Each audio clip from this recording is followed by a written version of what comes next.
Hello. Hello, YouTube people. You know what? I had gum in my mouth the entire first video, so I'll make sure it's out this time. A lot of people have asked me to do a follow-up review video giving my thoughts on what I think of the desktop Konnekt 6 after using it for, I guess it's been like a year now, so that's pretty crazy. And I haven't really planned anything, so I'll just kind of say whatever I have to say. I still love it, pretty much. That's what it comes down to. I don't have any issues with it. There's no noise like there was. Like I had noise in the M Audio 2496 that I used before, and I don't know if that's something that everyone deals with, but on my system I had extra noise, and yeah, this thing works perfectly. Let's see. I record vocals through it quite a bit. I've also recorded guitar. An electric, I think it was electric, yeah, an electric guitar, and I've recorded a bass guitar through it, and it's all been, I'm not familiar with all the terms. I think it's called direct input, where you take a chord right from the guitar and toss it in the back here, and I was pleased with the quality of both the electric and bass. I never did like any testing and looking at the signal to see if there's any extra noise and whatnot, but it sounded good, so I was happy with that. One thing I have done is this knob here. Zoom in a bit, not zoom in, but get closer. See if we can. Awesome. So yeah, it looks really ugly, but it serves a purpose. What I did is I took a knife and I cut this. So basically when I turn it up, see, you can see that red there? It goes further. Normally you wouldn't be able to see it. And what I was dealing with is I'd be making music and I'm sitting, oh, the video camera here really zooms in, but I'd be sitting like back here, right? And I'd look over and I wouldn't be able to see what the volume was if the lights were off, and even if they're on. Like you can see right above my finger there's a little white thing. Normally that's just all black. So I did that so I could see it easier. And if we turn the lights off, you'll see it even more, because a lot of the times I'll make music like this. So I can just look over, and it's not really too clear in the video. Let me turn the monitor off, see if that makes a difference. Not really. You can't really see it in the video, but for me I can see it pretty clearly. That I'll just look over and right away I know, there it is. Like, it's easy to see when it's turned up. Anyways, I look over and I see exactly where it is. So it's just a convenience thing. And at first I had like a little strip of paper that was kind of doing it. So if you think you'd like to do the same thing and you don't want to wreck the interface at all, then just do that. But for me, I kind of like the light shining through. But it does look crappy in the daytime in full lighting, but whatever. Not a concern.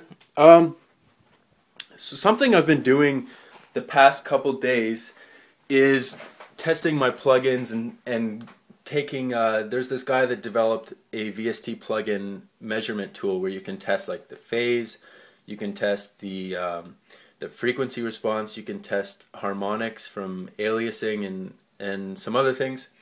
And I've been going through that, and I've also been looking at how I create music with, typically I'm using 24-bit and 44.1 kilohertz. And I've kind of looked at whether it would be advantageous to work in 24-bit 96 kilohertz, which to my ears, when I play soft synths and stuff like that on my computer, it sounds like there's a bit, like the high end is a bit cleaner on the 96 kilohertz. I haven't done any analytical testing or anything, so it's just, I mean, it could all be in my head.